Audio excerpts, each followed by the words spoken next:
Baik. Assalamualaikum warahmatullahi wabarakatuh. Salam Om Swastiastu, Namo Buddhaya, salam kebajikan.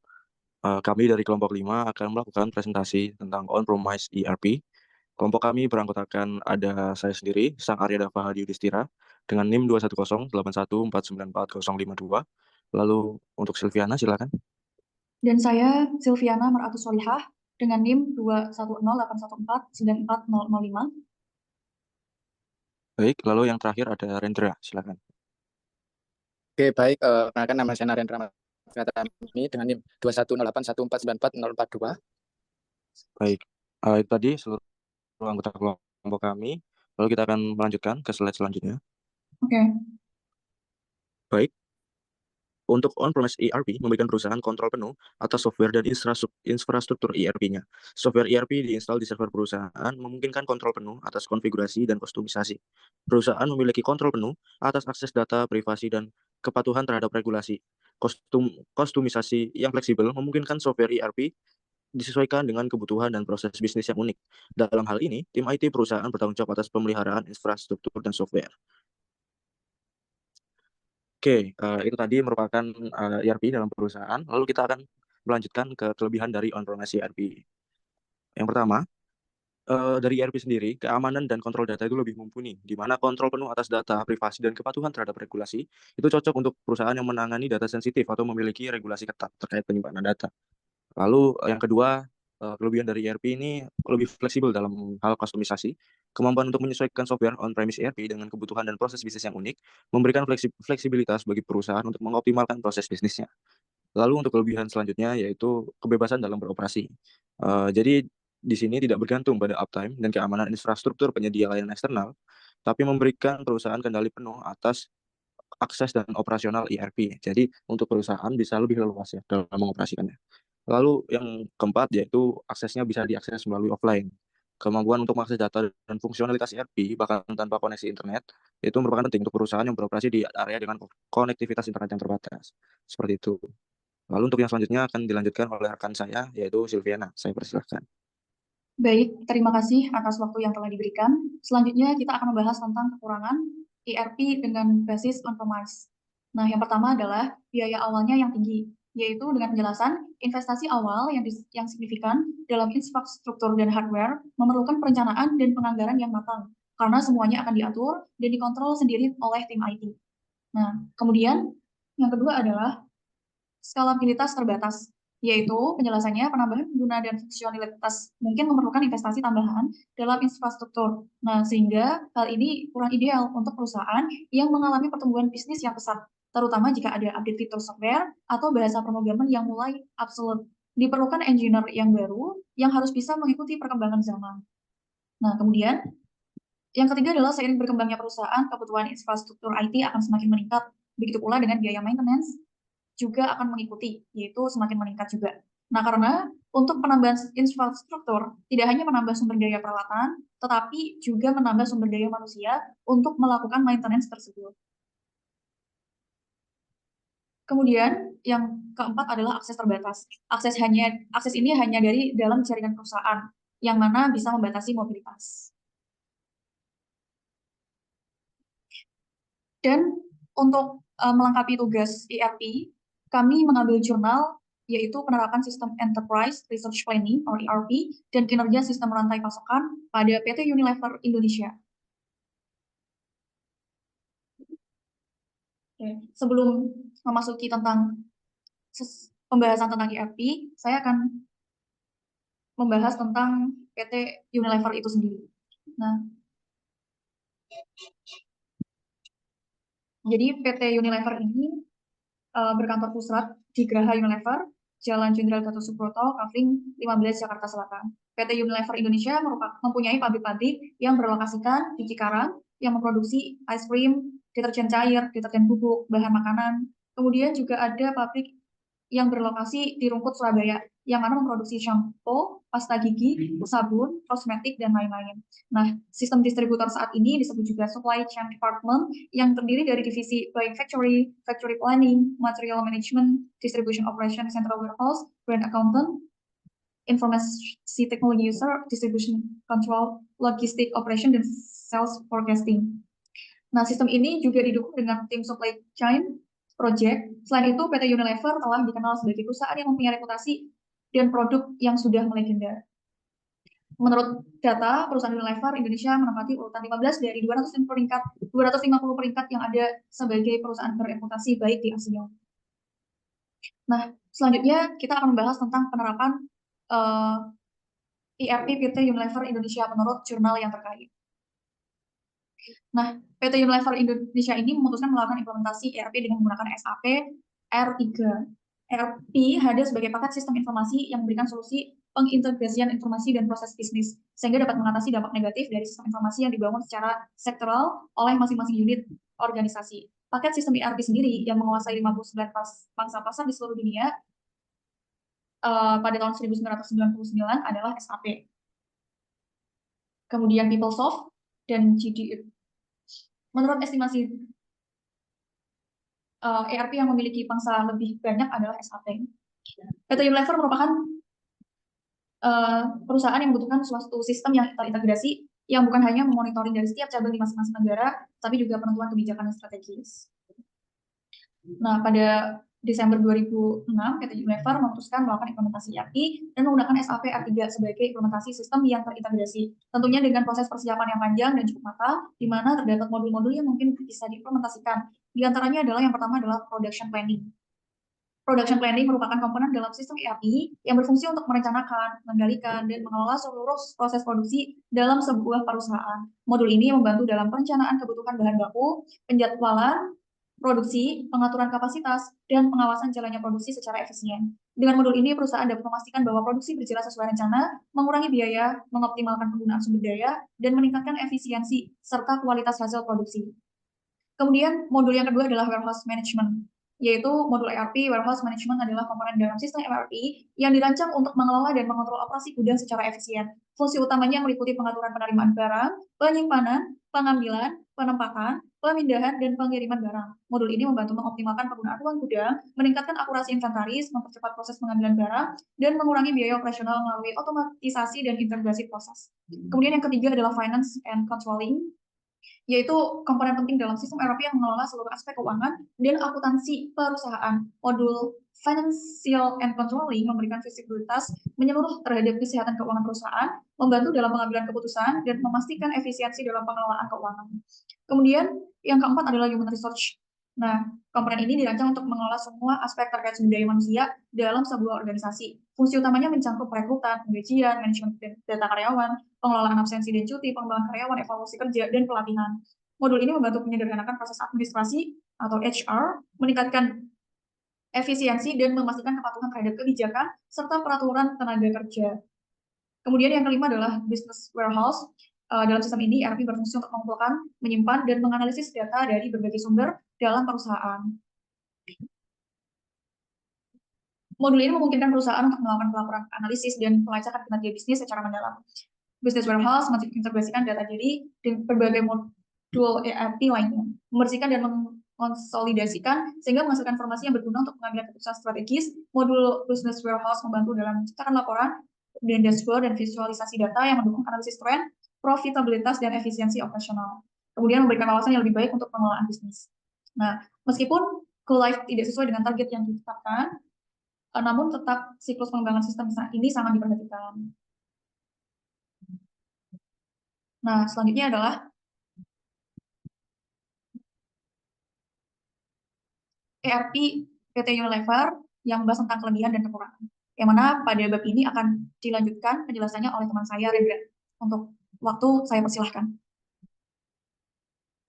Oke, terima kasih atas waktunya, Kak Silvi. Oke, baik, saya akan melanjutkan presentasi di bagian kelebihan dan kekurangan ERP atau SAP di dalam PT Unilever. Oke, next, Kak. Oke, untuk pertama yaitu ada kelebihan. Yang pertama, kelebihan dari ERP dalam PT Unilever yaitu memudahkan perusahaan untuk mengintegrasikan proses bisnis bagi perusahaan besar. Pada sistem SAP menerapkan balance scorecard. Yang kedua yaitu membuat integratif proses chain dari company sampai lebih 3 tingkat ke hulu supplier dan lebih 3 tingkat ke hilir distributor. Lalu untuk kelebihan yang ketiga yaitu membuat laporan keuangan konsolidasi dengan multi accounting system seperti yang tadi sudah dijelaskan sama rekan saya Silvi tadi. dari modul yang finance accounting itu ya. Terus yang selanjutnya yaitu SAP terdiri dari sejumlah modul aplikasi yang mempunyai kemampuan mendukung semua transaksi yang diperlukan suatu perusahaan. Dan tiap aplikasi bekerja secara berkaitan antara satu dengan yang lainnya.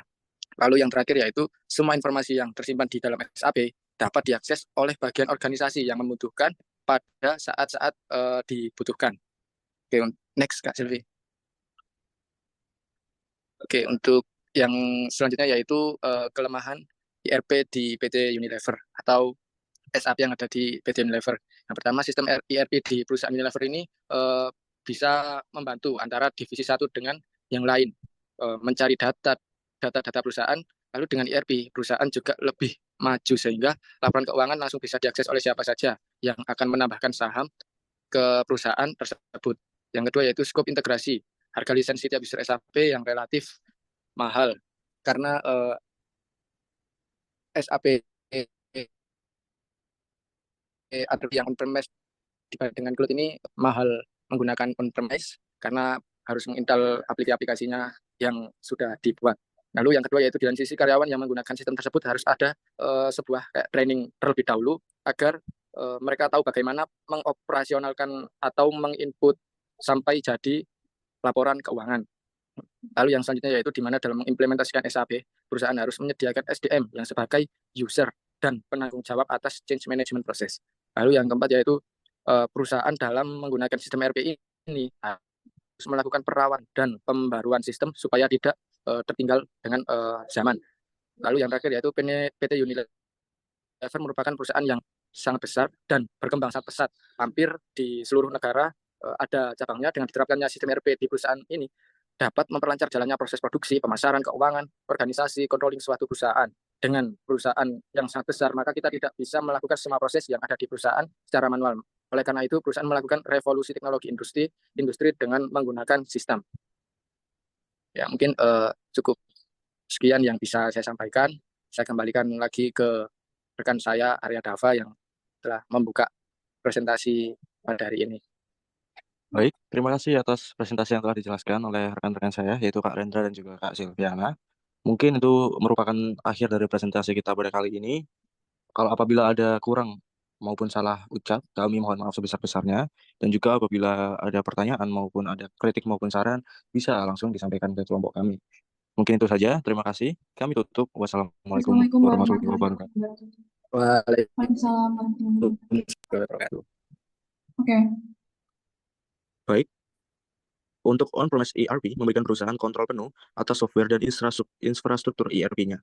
Software ERP diinstal di server perusahaan memungkinkan kontrol penuh atas konfigurasi dan kostumisasi. Perusahaan memiliki kontrol penuh atas akses data, privasi, dan kepatuhan terhadap regulasi. Kostumisasi yang fleksibel memungkinkan software ERP disesuaikan dengan kebutuhan dan proses bisnis yang unik. Dalam hal ini, tim IT perusahaan bertanggung jawab atas pemeliharaan infrastruktur dan software. Oke, itu tadi merupakan ERP dalam perusahaan. Lalu kita akan melanjutkan ke kelebihan dari on-premise ERP. Yang pertama, dari ERP sendiri, keamanan dan kontrol data itu lebih mumpuni, di mana kontrol penuh atas data, privasi, dan kepatuhan terhadap regulasi itu cocok untuk perusahaan yang menangani data sensitif atau memiliki regulasi ketat terkait penyimpanan data. Lalu yang kedua, kelebihan dari ERP ini lebih fleksibel dalam hal kustomisasi. Kemampuan untuk menyesuaikan software on-premise ERP dengan kebutuhan dan proses bisnis yang unik, memberikan fleksibilitas bagi perusahaan untuk mengoptimalkan proses bisnisnya. Lalu untuk kelebihan selanjutnya yaitu kebebasan dalam beroperasi. Jadi di sini tidak bergantung pada uptime dan keamanan infrastruktur penyedia layanan eksternal, tapi memberikan perusahaan kendali penuh atas akses dan operasional ERP. Jadi untuk perusahaan bisa lebih leluas ya dalam mengoperasikannya. Lalu yang keempat yaitu aksesnya bisa diakses melalui offline. Kemampuan untuk mengakses data dan fungsionalitas ERP bahkan tanpa koneksi internet itu merupakan penting untuk perusahaan yang beroperasi di area dengan konektivitas internet yang terbatas. Seperti itu.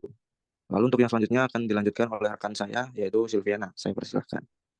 Baik, terima kasih atas waktu yang telah diberikan. Selanjutnya kita akan membahas tentang kekurangan ERP dengan basis on-premise. Nah, yang pertama adalah biaya awalnya yang tinggi, yaitu dengan penjelasan investasi awal yang signifikan dalam infrastruktur dan hardware memerlukan perencanaan dan penganggaran yang matang, karena semuanya akan diatur dan dikontrol sendiri oleh tim IT. Nah, kemudian Yang kedua adalah skalabilitas terbatas, yaitu penjelasannya penambahan pengguna dan fungsionalitas mungkin memerlukan investasi tambahan dalam infrastruktur. Nah, sehingga hal ini kurang ideal untuk perusahaan yang mengalami pertumbuhan bisnis yang pesat, terutama jika ada update fitur software atau bahasa pemrograman yang mulai obsolete. Diperlukan engineer yang baru yang harus bisa mengikuti perkembangan zaman. Nah, kemudian yang ketiga adalah seiring berkembangnya perusahaan, kebutuhan infrastruktur IT akan semakin meningkat. Begitu pula dengan biaya maintenance juga akan mengikuti, yaitu semakin meningkat juga. Nah, karena untuk penambahan infrastruktur tidak hanya menambah sumber daya peralatan, tetapi juga menambah sumber daya manusia untuk melakukan maintenance tersebut. Kemudian yang keempat adalah akses terbatas. Akses ini hanya dari dalam jaringan perusahaan, yang mana bisa membatasi mobilitas. Dan untuk melengkapi tugas ERP, kami mengambil jurnal yaitu penerapan sistem Enterprise Resource Planning atau ERP dan kinerja sistem rantai pasokan pada PT Unilever Indonesia. Oke. Sebelum memasuki tentang pembahasan tentang ERP, saya akan membahas tentang PT Unilever itu sendiri. Nah, jadi PT Unilever ini berkantor pusat di Geraha Unilever, Jalan Jenderal Gatot Subroto, Kavling 15, Jakarta Selatan. PT Unilever Indonesia mempunyai pabrik-pabrik yang berlokasikan di Cikarang, yang memproduksi ice cream, deterjen cair, deterjen bubuk, bahan makanan. Kemudian juga ada pabrik yang berlokasi di Rungkut, Surabaya, yang mana memproduksi shampoo, pasta gigi, sabun, kosmetik, dan lain-lain. Nah, sistem distributor saat ini disebut juga Supply Chain Department, yang terdiri dari divisi Buying Factory, Factory Planning, Material Management, Distribution Operation, Central Warehouse, Brand Accountant, Informasi Technology User, Distribution Control, Logistic Operation, dan Sales Forecasting. Nah, sistem ini juga didukung dengan tim Supply Chain Project. Selain itu, PT Unilever telah dikenal sebagai perusahaan yang mempunyai reputasi dan produk yang sudah melegenda. Menurut data, perusahaan Unilever Indonesia menempati urutan 15 dari 250 peringkat yang ada sebagai perusahaan berreputasi baik di Asia. Nah, selanjutnya kita akan membahas tentang penerapan ERP PT Unilever Indonesia menurut jurnal yang terkait. Nah, PT Unilever Indonesia ini memutuskan melakukan implementasi ERP dengan menggunakan SAP R3. ERP hadir sebagai paket sistem informasi yang memberikan solusi pengintegrasian informasi dan proses bisnis, sehingga dapat mengatasi dampak negatif dari sistem informasi yang dibangun secara sektoral oleh masing-masing unit organisasi. Paket sistem ERP sendiri yang menguasai 59 pangsa pasar di seluruh dunia pada tahun 1999 adalah SAP. Kemudian PeopleSoft dan GDE. Menurut estimasi ERP yang memiliki pangsa lebih banyak adalah SAP. PT Unilever merupakan perusahaan yang membutuhkan suatu sistem yang terintegrasi yang bukan hanya memonitoring dari setiap cabang di masing-masing negara, tapi juga penentuan kebijakan yang strategis. Nah, pada Desember 2006, PT Unilever memutuskan melakukan implementasi ERP dan menggunakan SAP R3 sebagai implementasi sistem yang terintegrasi. Tentunya dengan proses persiapan yang panjang dan cukup matang, di mana terdapat modul-modul yang mungkin bisa diimplementasikan. Di antaranya adalah yang pertama adalah Production Planning. Production Planning merupakan komponen dalam sistem ERP yang berfungsi untuk merencanakan, mengendalikan, dan mengelola seluruh proses produksi dalam sebuah perusahaan. Modul ini membantu dalam perencanaan kebutuhan bahan baku, penjadwalan produksi, pengaturan kapasitas, dan pengawasan jalannya produksi.